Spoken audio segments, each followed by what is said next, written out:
and welcome to Beyond the Headlines. I'm Jane Gogodas. This week, we take a look at how poor and unmaintained drainage systems are in the country, a situation that is contributing to the dissection of some feeder roads. Also in this edition, I cannot give you money, but I want to help you. Why are you in the street? But if you just give the money, just know that you have paid school fees for him or her to become a robber, then tomorrow he's going to rob you. Also in this edition, we meet pianist performer Dumi Mfune.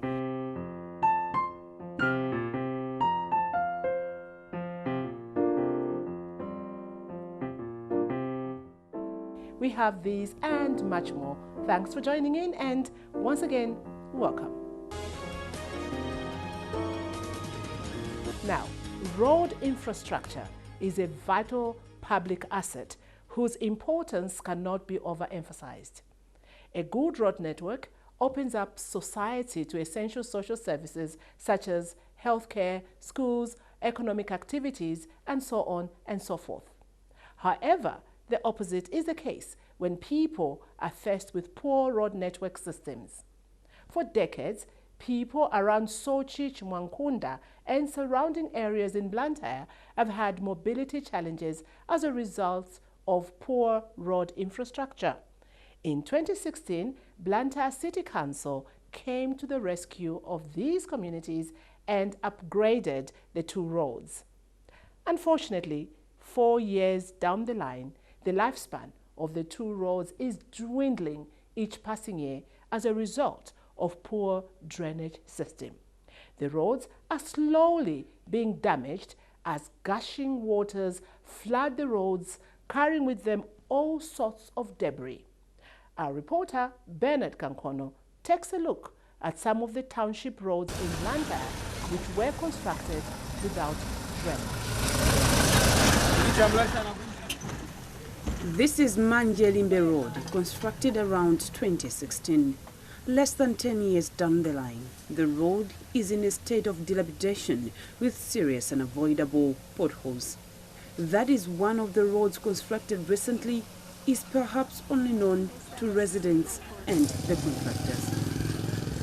Road users are forced to negotiate the potholes, and in some stretches, the road is made narrow by heaps of debris and sand. The Manjelimbe Road is one of the township roads constructed under a 1.1 billion kwacha Blantyre City upgrades project in 2016, which also saw the construction of Chimwankunda Living Waters Zion Road. The said roads were constructed and handed over without drainage systems, and when it pours, the roads are flooded with debris. In fact, lack of drainage is threatening the lifespan of most township roads in the city, and now questions are rising as to how the city council would allow the roads not have a drainage system. The fear is that the road won't last long. According to one Manje resident, Hanif Elias, the construction of a transport infrastructure in the area, which came to complete in 2018, excited many. The development meant a one more win to their socio-economic challenges and a way out to their mobility encounters. Before upgrading this road to tarmac, during dry season, the road was full of dust, to the point that vehicles using the road could be seen as if they have been painted with dust. Again, during the rainy season, the road was impassable. With each passing season, the damage to the roads becomes more conspicuous. It is obvious the roads are wearing out for lack of drainage. George Tambula is a minibus driver on one of the roads. He says many feeder roads have developed large potholes as a result of lack of drainage system along the road.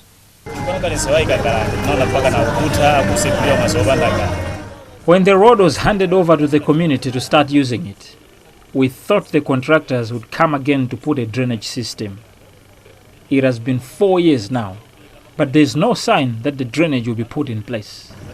Look now, The status of the road continues to deteriorate each passing rainy season. Sharing his sentiments, Benson Jaiwala, a minibus driver, says overgrown potholes in Blantyre's feeder roads are costing them heavily on car maintenance.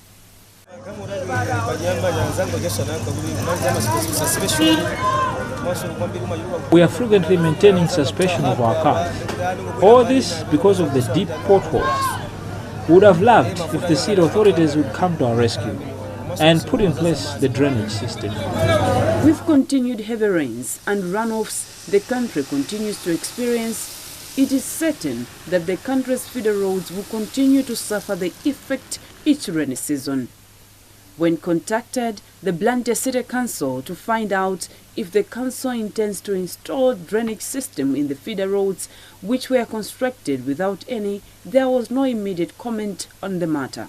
However, according to one witness coach, a highway engineering lecturer in the Department of Transportation Engineering at the Malawi University of Business and Applied Sciences MUBAS, there is still room to develop drainage systems in access roads that were built with none. Drainage design of drainage structures, one of the variables or attribute that we include is vegetation cover. Now, runoff, for us to calculate the runoff, we use vegetation cover as one of the variables. So nowadays you find that there is a lot of deforestation. However, the vegetation cover coefficient that was used then, it cannot be applicable as of now because of deforestation. So there might be a lot of runoff, and in other ways, the drainage structure that was designed for that volume then is not adequate as of now. Then there can be that overflow, of runoff. That might be one of the problems that we are having as of now. That is due to the existing roads that were designed a long time ago. However, there are some roads that are designed as of now. For sure, the design also involve design of drainage structures. But maybe the question might be, are those drainage structures that we are constructing adequate? What are the problems, right? Because you might find that maybe the road is constructed today, tomorrow there is overflow. What is the problem? Is the drainage structure adequate? Indeed, there might be other problems. Maybe the drainage, the design itself was not adequate. It might be that maybe during construction, sometimes you might change, the specification to say maybe assuming that you wanted a box culvert, assuming the design would require you to maybe construct a box culvert that would be adequate in terms of the volume that you have designed. But maybe during construction, you might find that due to other circumstances, it might be financial problems and the like. Maybe you might decide, okay, instead of us constructing this drainage structure, why not maybe we just have maybe a certain type of drainage structure. Doing that during construction, it will influence as well the problems that we are having as of now. Because in other words, what we are trying to say is maybe the drainage structure that you have constructed is still not adequate based on the design.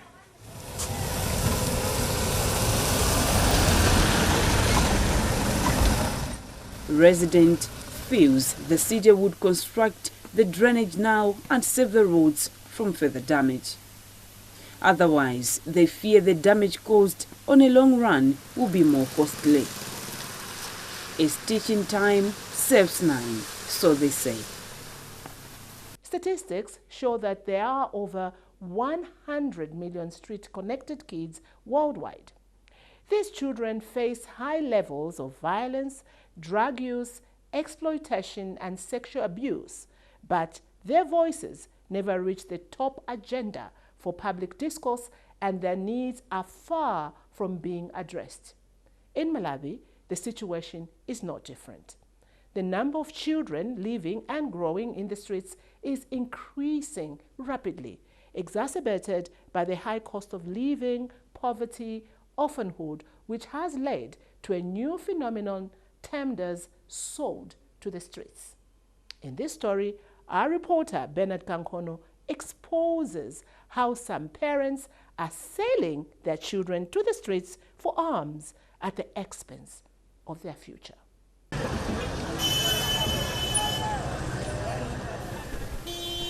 At the start of this year, a young man called Martin, not his real name, arrived in Malawi's commercial capital, Blantyre, from his home village, Dowa. Martin's aunt, who is visually impaired, got him to town as a guide on her errands for charities. The 10-year-old says he thought this would open a way to access better education to prepare him for his dream to become a soldier.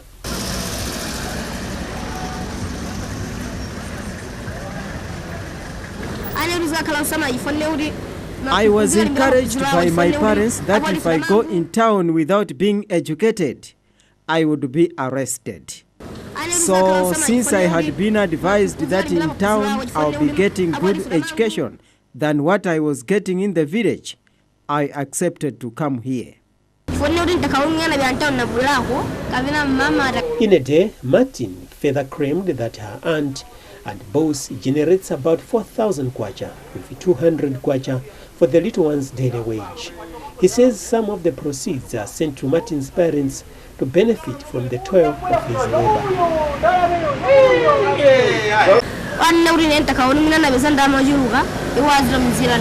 I was told that if we collect more money from the begging we do in the streets, my parents back in the village will be getting a share of it. Sometimes when my parents want money, they call to get their share. When asked for her side of the story, Martin's aunt refused to comment.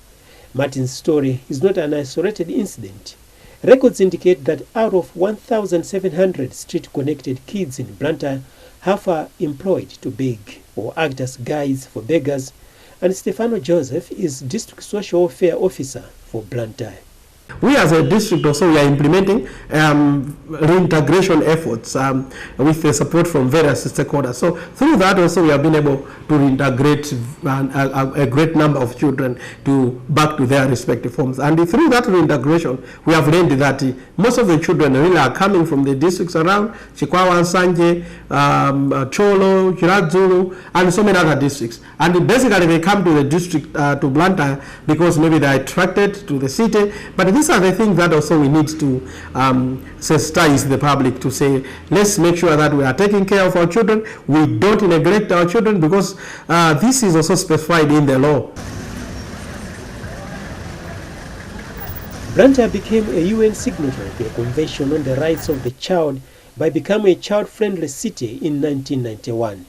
About 3 decades later, realities on the ground are in sharp contrast to its commitment. One of the country's child-centered organizations, Love Builds, says the tendency of giving alms to street-connected children is fueling the practice. Johanne Banda is an official with the group. I think at the end of the day, people think that when you give a child school fees, when you give a child clothes, that's enough. But there is also emotional attachment which has to be there at the end of the day, because they don't only look for materials, but they also look for your love. So love conquers all at the end of the day. Not only is the practice of engaging children to beg is in conflict with the country's Child Care, Protection and Justice Act of 2010, the tendency is also a violation of the country's labor laws. Recently, government removed about 6,000 of the country's estimated 9,000 street-connected kids from the country's streets. Their removal was in line with a 2021 directive by the Ministry of Gender, Community Development and Social Welfare that the streets are not safe spaces for the upbringing of children. This was in the wake of mounting cases of child neglect across the country. Children are affected by all of United Nations Sustainable Development Goals, including those on education, poverty, and violence. Also of particular concern is that rough and brutal circumstances they are exposed to in the streets present a fertile ground for children like Martin to easily grow into instruments of terror and social disorder.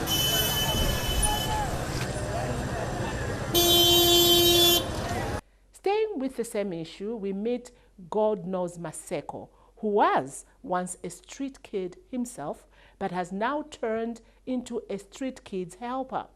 Maseko is a father to 96 children whom he has rescued from the very streets he escaped. Through his Step Kids Awareness sticker, he has dedicated his life to rescuing street children and giving them a home and education.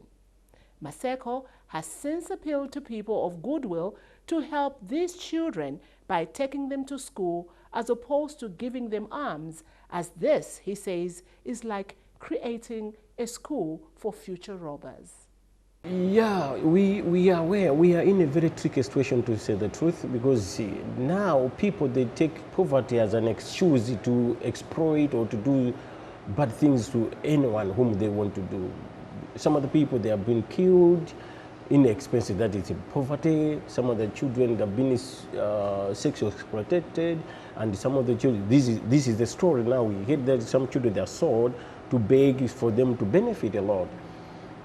It's really very bad, and we have noticed with a shock about that story, and the children in the street, they are on a high risk, either to be killed, either to be sexually exploited, to be trafficked, even to be killed, as I said. So as of now, we are trying our best to see how best we can do it to make sure that those children have been rescued. But because of the situation in which we are now, the number of the children in the street, they're becoming more. In fact, that was my next question, that what do you think is the problem? Are we as a society doing enough to try and ensure that we don't have this influx of children on the streets? To tell the truth, if you ask me that, I can tell you that no, we are not doing.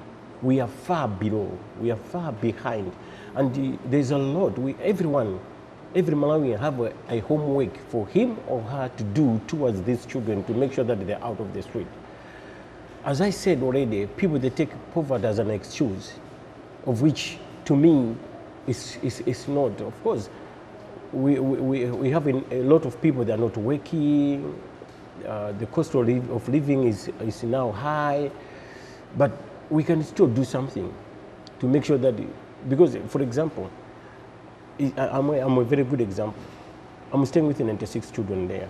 In your house? In my house. I cannot send them to the street to beg. I would rather be not my children. You understand what I'm saying? I would rather go into the companies and ask for help than to send my children to beg while I'm just sitting at home.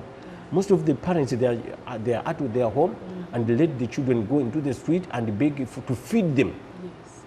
Instead of them begging to feed the kids, they are begging to feed the parents, which is really bad.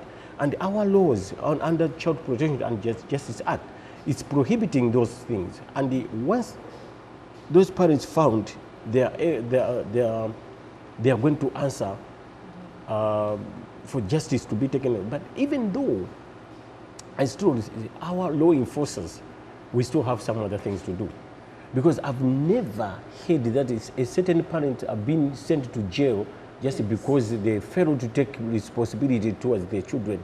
Our law enforcers, they really needed to do something. Yeah.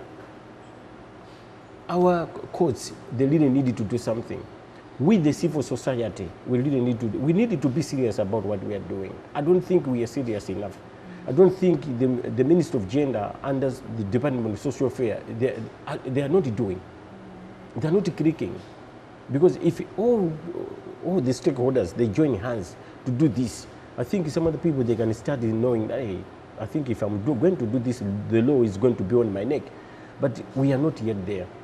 On top of that, let me say this also. Our lawyers in Malawi, I think this is a high time that now they really have to practice their law very careful. I understand there's this issue of Pono Bono. I don't know where they are doing. Because if I was a lawyer, I could have to find the area where I can focus on. These children, there's some other children who cannot be able to hire the lawyer. Of course. You can find that I take an advantage to abuse the children who are staying with me. Once the case is out there, you find that I am able to hire 3 lawyers against a child who have been under me, and that child is so vulnerable. They cannot be hired the lawyer, and no one is representing that child. Where are those lawyers? They're supposed to come and say, okay, I'm going to do this on Ponobono to assist this child. But those children, they are losing their cases just because there's some of the technical languages in the court that they cannot be able to answer. Absolutely. And to find that I'm innocent, why do I supposed to go to court? And in some cases they're taking, for example, I have 3 cases at stake. A child was sexually abused by her own biological father in 2016. Up to now, the court have not even taken to the court. Why? The father managed to hire 2 lawyers against his own daughter.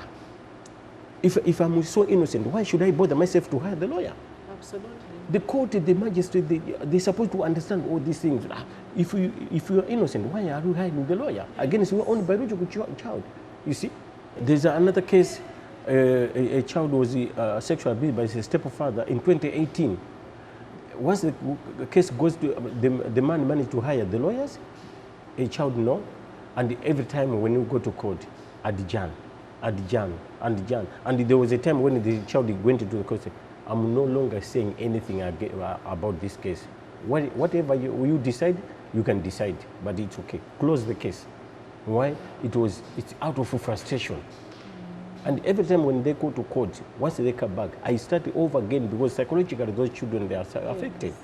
And there's another case when at least it was better off, but the judgment wasn't enough because the child was defrauded by 6 men, guided by the stepfather. Family members? Within. And then we managed only to quote the stepfather, and he was only given 6 years imprisonment. Mr. Maseko, you said you are not agreeable with young people, street kids being given money. Yeah. Why? Yeah, I've been always telling the nation that it's not proper to give, whenever a child is begging, you shouldn't have to give them money. Because to me, I can confidently say that we Malawians, we created a robbery school by giving them by giving them money. Because if you give the money to these children, it's like we are paying school fees for them to become robbers. Because at the end of that, today you are giving the money. Once you don't give them, they are going to rob you. So please stop giving them money. You would rather be late today and save time tomorrow, rather than being fast today by just giving them money. Tomorrow you are going to be late. Because if you open the dialogue, just open the dialogue. You are, okay, what do you want? I cannot give you money, but I want to help you. Why are you in the street? What made you to be in the street? Like how you ask me. By then you are going to find the proper answer how you are going to help that particular child so that you have to be out of the street. But if you just give the money, just know that you have paid the school fees for him or her to become a robber, then tomorrow he's going to rob you. God knows Maseko. Now, classical music is one genre that is not so popular with Malawians. No wonder there are few performers in the country. Dumi Mfune is one of the few who is determined to bring this genre to prominence. We have the story.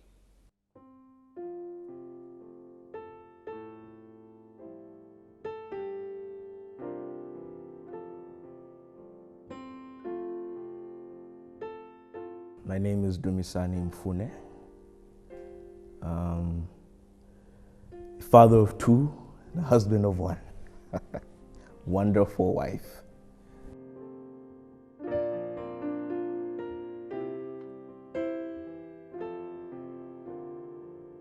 Dumisani is an African name with Zulu and Ndebele roots, which means praise. And as the name has it, praise music to a large extent defines Dumisani Mfune, the pianist. Dumisani is mostly at peace with himself and his world when he spreads his fingers on the piano. He was born 40 years ago in a family of musicians. I can't deny that music is in my blood. From my dad's side, from my mom's side, a lot of composers, cousins, uncles, aunties on both sides.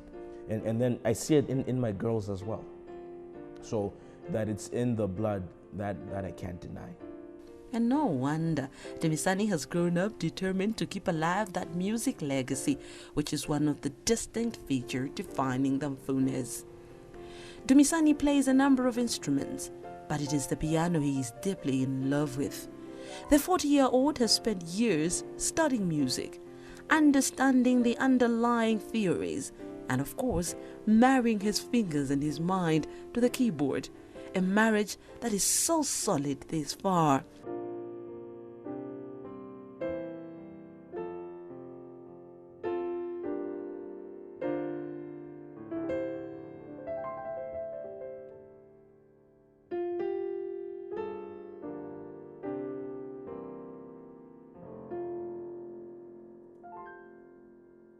As a musician, Dumisani has grown up admiring such greats as Let Andrea Crouch. In some way, the American singer and composer has influenced him. Besides, classical music is more of Western sounds, having been originated from Western Europe. However, as an artist, Dumisani is determined to infuse into his performances the cultural sounds that he has grown up with.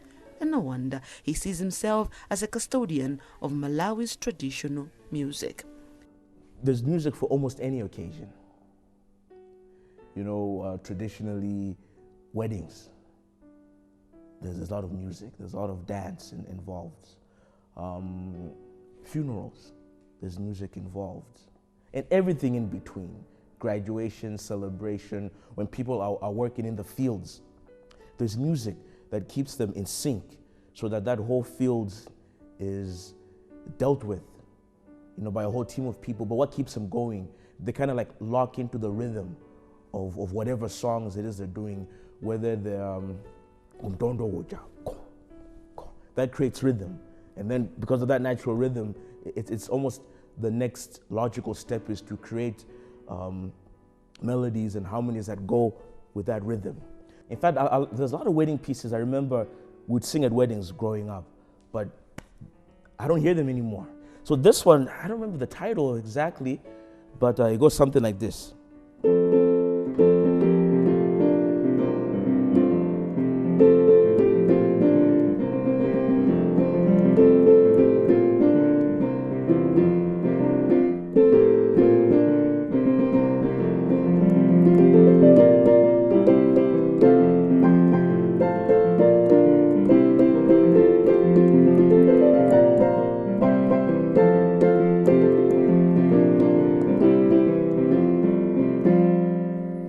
Something like that. So when I hear that, I can see a lot of people, they're happy, they're excited, they're dancing, they're jovial, you know, the parents of the bride, the parents of the groom, they're happy that they're still alive to witness that very auspicious occasion. So music like that. Dumisani acknowledges Malawi is musically rich in its indigenous genres such as Vimbuza, Mwinoi, Malipenga, Gule Wankulu, Ingoma, Manganje, Masewe, Likuba, Chopa, and others that if harnessed and well done, Malawi can fight for space on the global music market. He feels the country's music wealth is being eroded by foreign sounds and a growing tendency by artists and DJs to go for what is trending.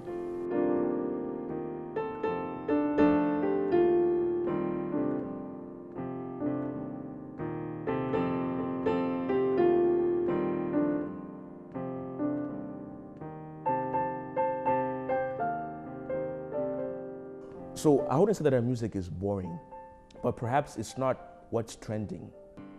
Elsewhere, music is a money spinner industry, but not in Malawi. Most musicians literally struggle to make ends meet. Dumisani feels this is so partly because there are no strong policies and regulatory authority to lift the industry.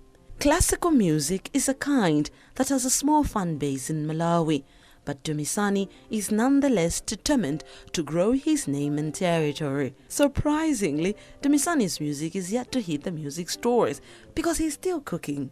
Well, kind of a perfectionist. There is so much to know about Dumisani, but his story is better written by his fingers on the keyboard.